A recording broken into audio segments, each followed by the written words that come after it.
Good morning students. तो कैसे हैं आप सब। मैं साहिल रावत, आपका इंग्लिश मेंटोर, स्वागत करता हूं बच्चों आपका आज की क्लास में।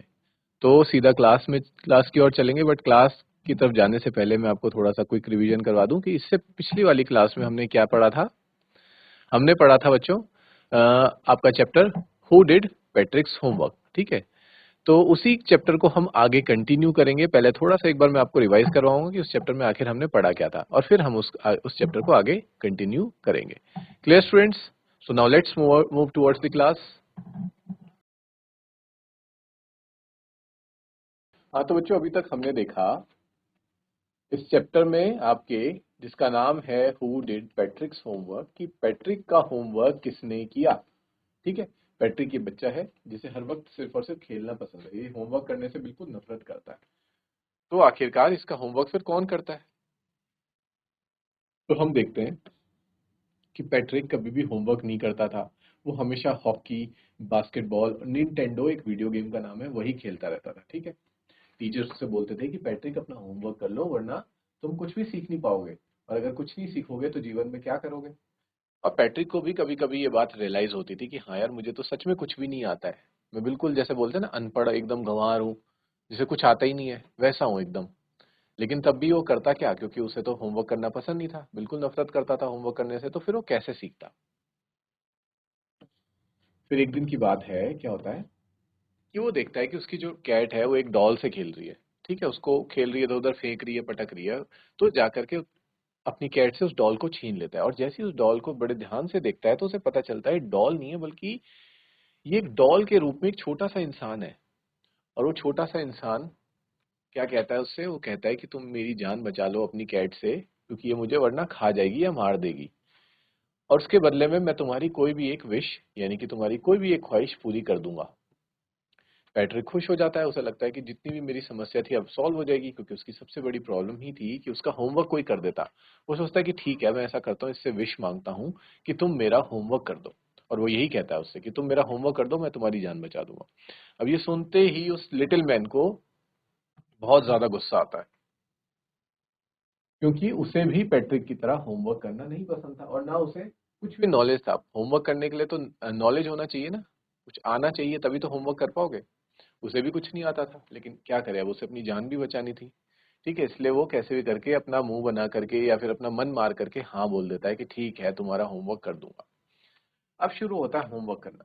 अब क्योंकि उसे तो कुछ भी नहीं आता है, तो फिर वो क्या करता है, वो पैट्रिक को परेशान करना शुरू कर देता है। पैट्रिक पे चिल्लाता रहता है हर छोटी छोटी चीज के लिए कि मुझे ये समझ नहीं आ रहा, वो समझ नहीं आ रहा, मुझे इसको पढ़ के बताओ, मुझे इसका मीनिंग ढूंढ के बताओ डिक्शनरी में, ऐसा करके बताओ, ऐसा करके बताओ। तो पैट्रिक की बिल्कुल एकदम वो नाक में दम कर देता है। जब मैथ कर रहे होते हैं तब मैथ में उसे कुछ नहीं आता, वो कहता है मुझे तो टेबल्स वगैरह आती ही नहीं है, ना मुझे एडिशन आता है, ना सब्सट्रैक्शन आता है, ना डिवीजन, ना फ्रैक्शन, कुछ भी नहीं आता है। तो सब कुछ पैट्रिक को ही करके बताना था। और जब आता है हिस्ट्री, मतलब जो एसएसटी का लेसन आता है, तो उसमें वो कहता है कि मुझे तो कुछ भी नहीं पता इंसानों के बारे में, इंसान के इतिहास के बारे में, तो मैं तुम्हारी कैसे हेल्प करूं। जाओ लाइब्रेरी, जाओ लाइब्रेरी से सारी किताबें लेकर के आओ, मुझे एक एक करके पढ़ के बताओ, तब मैं तुम्हारा होमवर्क करूंगा। तो ऐसे करते करते हम देखते हैं कि बेचारा पैट्रिक बहुत बुरा फंस जाता है। ठीक है, उसने ख्वाहिश मांगी थी कि उसका काम इजी हो जाए, उसका होमवर्क लिटिल मैन करे और वो आराम से खेले कूदे आराम करे। लेकिन यहाँ पे तो पैट्रिक फंस गया। अब ऑर्डर कौन दे रहा है? लिटिल मैन ऑर्डर दे रहा है और पैट्रिक को काम करना पड़ रहा है। यहाँ तक बच्चों हमने पहले भी पढ़ लिया था। ठीक है, इसमें इसलिए मैंने आपको अभी रिवाइज करवाया। अब हम स्टार्ट करेंगे। यहाँ तक वॉज और नेक तक हमने पढ़ लिया था कि उसके नाक में दम करके रख देता है little man. Patrick was working harder than ever, यानी कि पैट्रिक क्या कर रहा था, हार्ड वर्क कर रहा था, बहुत ही ज्यादा मेहनत कर रहा था। He was, and was it a drag? And was it a drag? और उसके लिए वो एक क्या बन गया था, बहुत मन मार के कर रहा था, लेकिन उसे करना ही पड़ रहा था। He was staying up nights, यानी कि पूरी रात रात भर वो जाग रहा था होमवर्क करने के लिए। Had never felt so very, very का मतलब इतने थकावट उसे आज तक महसूस नहीं हुई थी इससे पहले।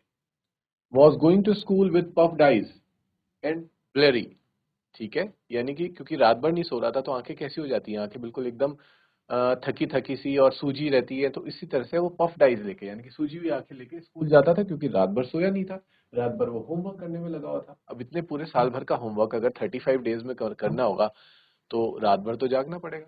इसीलिए कहते हैं कि जब जो काम दिया जाता है उसको उसी वक्त ही निपटा लेना चाहिए, आगे के लिए जमा नहीं करना चाहिए, क्योंकि जब जितनी चीज जमा होती जाएगी होती जाएगी होती जाएगी, बहुत बड़ा पहाड़ बन जाएगा उसका, और फिर उसे निपटाना बहुत मुश्किल होगा।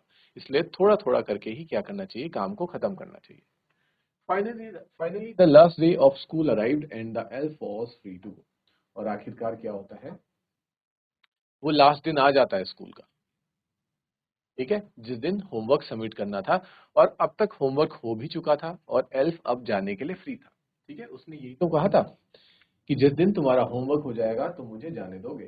तो उसने उसका होमवर्क करवा दिया और वो अब जाने के लिए तैयार है। As for homework there was no more, क्योंकि अब होमवर्क जो था वो भी खत्म हो चुका था।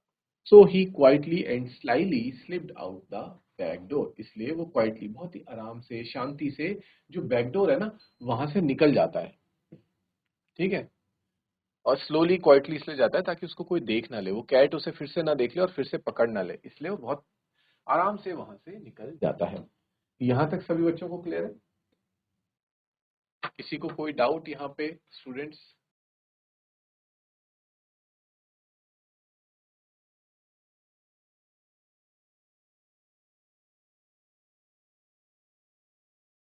ठीक है स्टूडेंट्स, आगे कंटिन्यू करते हैं। पैट्रिक गॉट हिज एज, यानी कि पैट्रिक को क्या मिलता है, हर सब्जेक्ट में ए मिल जाता है, जो कि उसकी ख्वाहिश थी। ठीक है, वो यही तो चाहता था कि होमवर्क में उसको क्या मिले, ए ग्रेड मिले। हिज क्लासमेट्स वर अमेज्ड, और ये देख करके उसके क्लासमेट्स हैरान हो जाते कि भाई जिसने पूरी साल भर पढ़ाई नहीं करी उसे ए ग्रेड कैसे मिल गया। पैट्रिक को तो होमवर्क करना भी पसंद नहीं था, उसने होमवर्क किया कैसे, और इतना अच्छा होमवर्क किया कि उसे ए ग्रेड मिल गया। हिज टीचर्स स्माइल्ड, और उसके टीचर्स बहुत खुश थे और स्माइल कर रहे थे, and were full of praise, और प्रेज यानी कि तारीफें कर रहे थे पैट्रिक की। एंड हिज पेरेंट्स, और उसके पेरेंट्स का क्या हाल था, they wondered what had happened to Patrick, वो तो हैरान थे, जैसे फ्रेंड्स हैरान थे वैसे पेरेंट्स भी हैरान थे कि पैट्रिक को ये क्या हो गया। He was now the model kid, अब वो क्या था, एक तरह से मॉडल किड बन चुका था, यानी कि सब लोगों के लिए एक एग्जाम्पल, एक उदाहरण बन गया था कि अगर अ, बनना है तो पैट्रिक जैसा बनो, जिसने क्या करा है, एकदम अपने अंदर इतना ज्यादा बदलाव लाया कि पहले इसको बिल्कुल भी होमवर्क करना पसंद नहीं था, और अब इसने सीधा होमवर्क कंप्लीट करा है, बहुत अच्छा होमवर्क किया और सीधा हर सब्जेक्ट में ए ग्रेड लाया है। क्लीन हिज रूम, और अब वो क्या करने लगा है, वो अपना रूम भी साफ सुथरा रखता है। पहले वो अपने रूम को बहुत गंदा रखता था। डिड हिज कोर्स, कोर्स का मतलब होता है घर के काम करना, रोजमर्रा के जो काम होते हैं ना, उनको अच्छे से खुद कर रहा था, जैसे अपने कपड़े खुद फोल्ड करना, कपड़ों को आयरन करना, और अपने रूम की सफाई करना, ये सारे काम वो करने लगा था। वॉज चेयरफुल, और अब पहले से ज्यादा वो क्या था, चेयरफुल, यानी कि खुश रहा करता था। नेवर रूड, रूड का मतलब होता है बच्चों बिल्कुल भी किसी के साथ बुरा व्यवहार नहीं करता था। Like he had developed the whole new attitude, ऐसा लग रहा था पैट्रिक को देखकर कि पैट्रिक पूरा का पूरा बदल गया है। ठीक है, उसने अपने आप के अंदर बहुत बदलाव ले आया। एटीट्यूड का मतलब होता है फीलिंग अबाउट समवन और समथिंग, कि उसने अपने आप के अंदर, अपने अंदर पूरा एक क्या लाया है, चेंज लाया है, अपने एटीट्यूड को बदल दिया है। 10th पैराग्राफ देखते हैं बच्चों। You see in the end, आप देखिए अंत में, Patrick still thought he had made that tiny man do all his homework.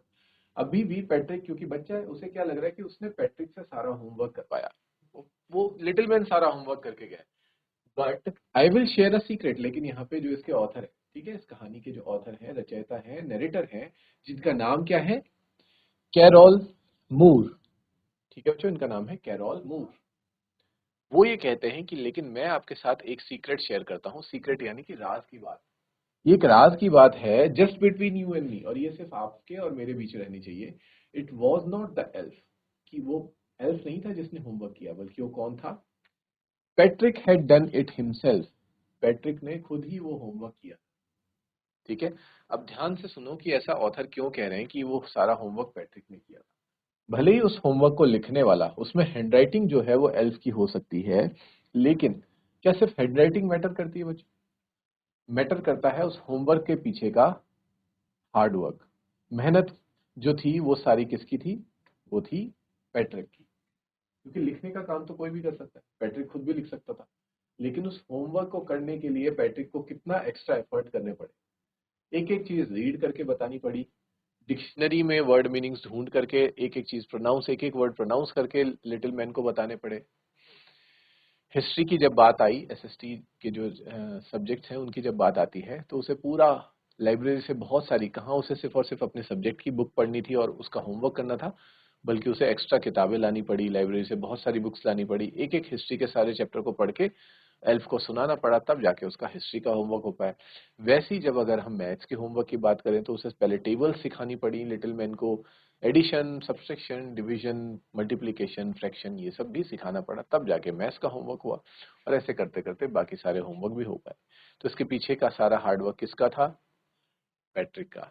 Patrick बहुत सारी किताबें पढ़ पढ़ के उस होमवर्क को कंप्लीट करता है, रात भर सो नहीं पाता है ढंग से, बहुत मेहनत करता है, तब जाके ये होमवर्क हो पाता है। और हम कहेंगे कि जो A+ ग्रेड मिलते हैं उसे, वो लिटिल मैन की वजह से नहीं, वो उसको खुद की मेहनत की वजह से ही मिले हैं।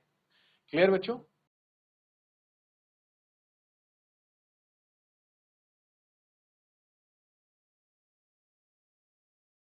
तो स्टूडेंट्स, इसी के साथ आपका जो ये चैप्टर है यहाँ पे फिनिश होता है। ठीक है, इसके बाद हम इसमें आगे एक पोएम है उसको भी पढ़ेंगे, और इस चैप्टर के क्वेश्चन आंसर्स को हम कल नेक्स्ट क्लास में डिस्कस करेंगे। ठीक है, इसके भी और साथ ही साथ जिस पोएम को हम अब रीड करने वाले हैं।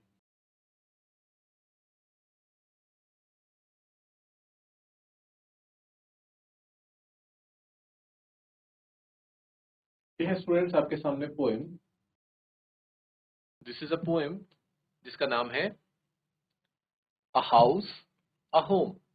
ठीक है, अब आपको लग रहा होगा दोनों तो एक ही चीज है, हाउस और होम एक ही चीज है, लेकिन हाउस और होम एक चीज नहीं होती, यही हम जानेंगे इस पोएम में। ठीक है, हाउस क्या है बच्चों? हाउस होता है मकान, और होम क्या होता है? घर। क्लियर? तो मकान और घर में क्या अंतर है वो हमें इस चैप्टर में, इस हम कह सकते हैं इस पोएम में देखने को मिले।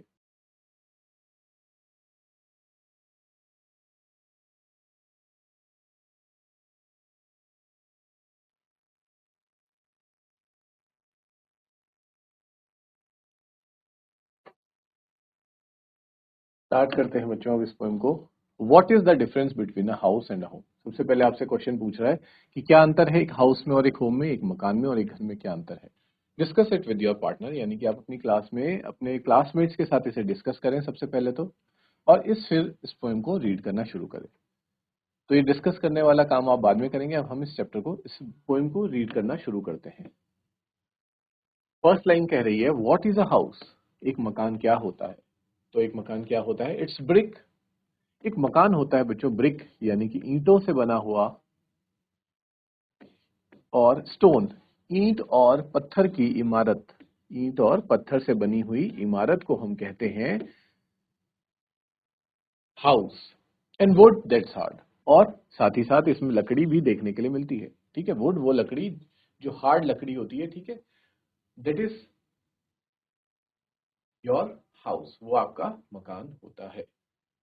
क्योंकि हमने देखा है मकान बनने के लिए क्या चीजें चाहिए, बेसिक चीजें यही चाहिए, ईंट होनी चाहिए, स्टोन पत्थर होना चाहिए, और लकड़ी होनी चाहिए। ठीक है, वुड होना चाहिए।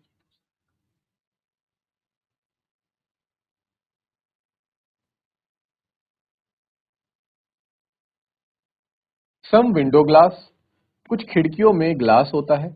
ठीक है, अगर लकड़ी की खिड़कियां हैं तो उसमें जो कांच का क्या होता है, ग्लास होता है। इन परहैप्स अ यार्ड, और क्या देखने को मिलता है आपको? एक यार्ड देखने को मिलता है, यानी कि एक, हम कह सकते हैं बरामदा टाइप का देखने को मिलता है, एक गलियारा देखने को मिलता है। इट्स ईव्स एंड चिमनीज, और वहां पे आपको चिमनी भी देखने को मिलेगी जो क्या करती हैं, घर मकान में बन रहे धुएं को बाहर निकालती हैं।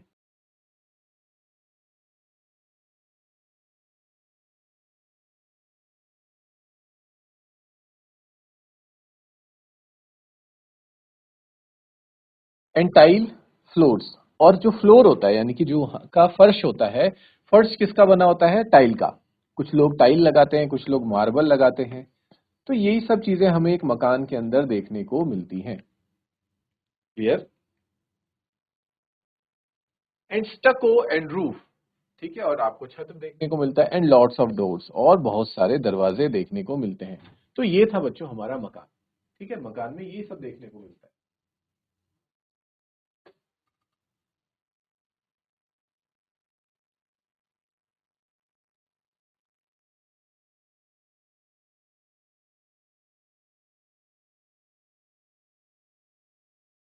क्लियर है बच्चों? एक बार फिर से देखते हैं मकान क्या है। What is a house? It is brick. इसमें ईंटें होती हैं, स्टोन पत्थर होते हैं, वुड होते हैं, विंडोज होती हैं जो ग्लास से बनी हो, परहैप्स अ यार्ड, और एक यार्ड होता है। ठीक है, एक बरामदा टाइप का होता है जिसे हम पोर्च कह सकते हैं, या फिर आप गलियारा कह सकते हैं, कुछ भी कह सकते हैं, गैलरी कह सकते हैं। ठीक है, it's eaves and chimneys. Eaves क्या है बच्चों? जो छज्जे होते हैं। ठीक है, मकान के बाहर खिड़कियों के ऊपर जो छज्जे होते हैं, और चिमनीज, चिमनीज यानी कि जो घर मकान का जो धुआं है, जो कुछ भी चीज है, उस गैस को बाहर ले जाने के लिए चिमनीज होती हैं। जो यहाँ का फर्श है वो टाइल्स का होता है। स्टको भी बच्चों क्या होता है? सीमेंट का जो मटेरियल होता है जो लगाया जाता है छतों पर, और प्लास्टर करते वक्त उसे कहते हैं। और ये रूफ होता है, छत होती है मकान में, और बहुत सारे दरवाजे होते हैं। ठीक है, अलग अलग कमरों के, वॉशरूम के, किचन के, ये सारी चीजें, बहुत से दरवाजे हमें देखने को मिलते हैं। अब बढ़ेंगे आगे। अब बात आएगी बच्चों, व्हाट इज अ होम? ये हमने देखा कि मकान क्या होता है। अब हम देखेंगे कि एक घर क्या होता है। ठीक है, व्हाट इज अ होम, कि आखिर एक घर क्या है। तो तब जाके तो हम अंतर जान पाएंगे, डिफरेंस जान पाएंगे कि एक मकान और घर में क्या डिफरेंस है।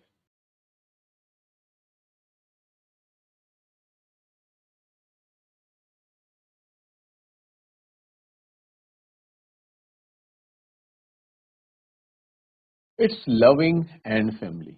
घर वो है जहां पे आपको क्या मिलता है? लविंग, जहां आपको प्रेम मिलता है, प्यार मिलता है, एंड फैमिली, और परिवार मिलता है। ठीक है, जहां आपका परिवार आपके साथ रहता है, आपको परिवार का प्रेम मिलता है, एंड डूइंग फॉर अदर्स, और जहां पे आपको एक बात सीखने को मिलती है, और वो बात क्या होती है? डूइंग फॉर अदर्स, दूसरों के लिए करने की भावना। ठीक है,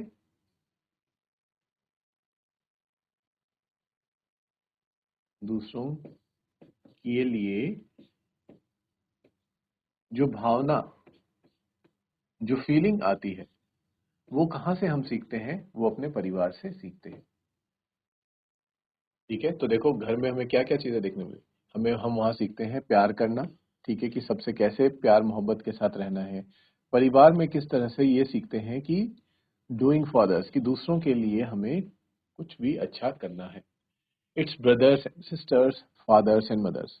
जैसे कि वहाँ पे क्या होते हैं? ब्रदर्स होते हैं, हमारे भाई होते हैं, बहनें होती हैं, फादर्स एंड मदर्स, जितने भी फादर और मदर जिसके भी हैं, वो क्या करते हैं? वो ये सीखते हैं कि किस तरह से हमें अपने फादर, मदर, सिस्टर्स और ब्रदर्स के लिए क्या करना है बच्चों? कुछ अच्छा काम करना है, उनसे प्यार करना है, और उनके साथ रहना है। It's unselfish acts. और यहाँ पे हम सीख पाते हैं अनसेल्फिश एक्ट्स। सेल्फिश होता है बच्चों अपने मतलब के लिए, लेकिन यहाँ हम जो काम करते हैं वो बिना किसी मतलब के करते हैं। ठीक, आपका कोई मतलब तो नहीं होता परिवार में कुछ करते वक्त।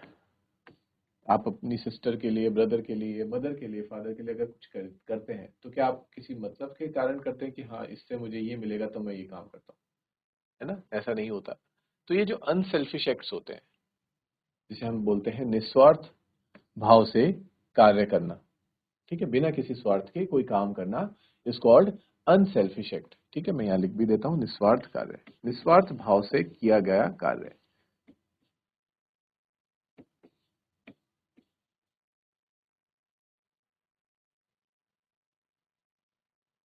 निस्वार्थ भाव से काम करना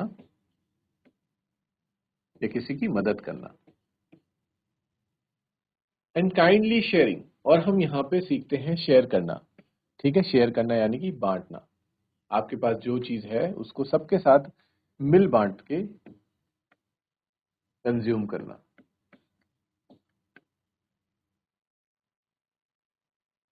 मिल बांट के आप खाने वाली चीज़ है तो खा सकते हैं, ठीक है। मिल बांट के खाना या मिल बांट के किसी भी चीज़ को यूज़ करना। जैसे मान लो आप दो भाई बहन हैं या फिर भाई हैं या बहनें हैं, तो आपके पास पेरेंट्स सिर्फ और सिर्फ एक टॉय लेके आए, एक खिलौना लेके आए, तो आप क्या करेंगे, उस टॉय को शेयर करेंगे। ये खाने के लिए एक ही चीज़ लेके आए तो उसको हाफ हाफ करेंगे, ठीक है। तो ये चीज़ें कहाँ से सीखते हैं हम? ये सीखते हैं अपनी फैमिली में, एक घर के अंदर ये चीज़ें सीखी जाती हैं। तो हम कहते हैं ना कि जो हमारा पहला स्कूल है, और पहला स्कूल हमारा हमारा घर होता है, और पहला टीचर हमारी मदर होती हैं जो हमें सिखाती हैं। वही हमारी फर्स्ट टीचर है, और हमारा घर हमारा पहला स्कूल होता है, ठीक है। वहीं से हम ये बेसिक चीजें सीखते हैं, और फिर जाके हम स्कूल में जाके और चीजें भी सीखते हैं। And showing your loved ones you are always caring.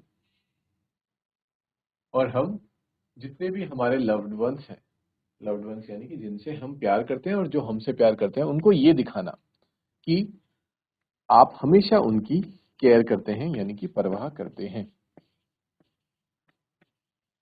जो केयर करने की भावना है, ठीक है, परवाह करने की भावना, ये भी हम एक परिवार में ही सीख पाते हैं, घर में रह के सीख पाते हैं, ठीक है।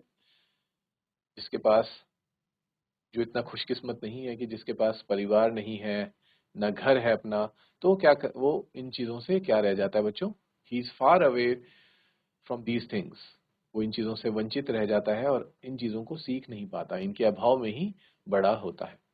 फिर हो सकता है कि वो ये चीजें लाइफ में आगे जाके सीखे या कभी ना सीख पाए।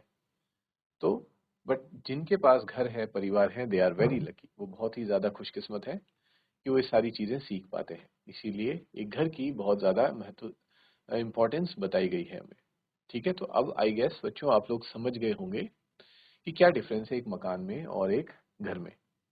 मकान तो उस मकान, घर बनता है वहां पे रहने वाले लोगों की वजह से, ठीक है। अगर बहुत बड़ा आलीशान मकान है लेकिन अगर उसमें कोई रह नहीं रहा, ना वहाँ कोई फैमिली रहती है, और अगर फैमिली रह भी रही है तो उनमें एक फैमिली वाली फीलिंग नहीं है, ना वहाँ के लोग एक दूसरे के लिए कुछ करने की भावना है मन में, ना वहाँ पे जितने भी भाई हैं, बहन है, फादर है, मदर है, उनका आपस में प्रेम है, उनके रिलेशन सही नहीं है, ठीक है। उनके अंदर वो अनसेल्फिश एक्ट्स नहीं कर रहे हैं, यानी कि उनके अंदर सेल्फ सेल्फ की भावना बहुत ज्यादा है, दे आर सेल्फिश। और अगर वहाँ शेयरिंग नहीं कर रहे हैं, एक दूसरे की केयर नहीं कर रहे हैं, तो फिर वो घर नहीं कहलाएगा, वो सिर्फ मकान ही रहेगा। एक मकान घर तब बनता है जब उसके अंदर ये सारी क्वालिटीज देखने को मिले। एक बहुत ही लविंग फैमिली होनी चाहिए जो आपस में सब एक दूसरे से प्यार करते हो, एक दूसरे के लिए बिना किसी मतलब के कुछ ना कुछ कर रहे हो, ठीक है। एक दूसरे के प्रति फीलिंग्स हो, भावनाएं हो, सब एक दूसरे का ख्याल रखें और एक दूसरे की केयर करें। तभी कहते हैं शेयरिंग इज केयरिंग, ठीक है। ये चीजें हम कहाँ से सीख पाते हैं? ये हम सीखते हैं अपने घर में। So this was the basic difference between a house and a home. तो अब आप समझ गए होंगे बच्चों कि एक मकान में और एक घर में कितना ज्यादा अंतर होता है। और इस पोएम को लिखा है बच्चों लॉरेन एम हाली ने, ठीक है, लॉरेन एम हाली, ये इसकी पोएट है। तो आप याद रखेंगे, पोएट, पोएम का नाम है अ हाउस अ होम, और इसकी पोएट का नाम है Lauren M Hailey. Is it clear? इसी के साथ बच्चों हमारी ये पोएम फिनिश होती है।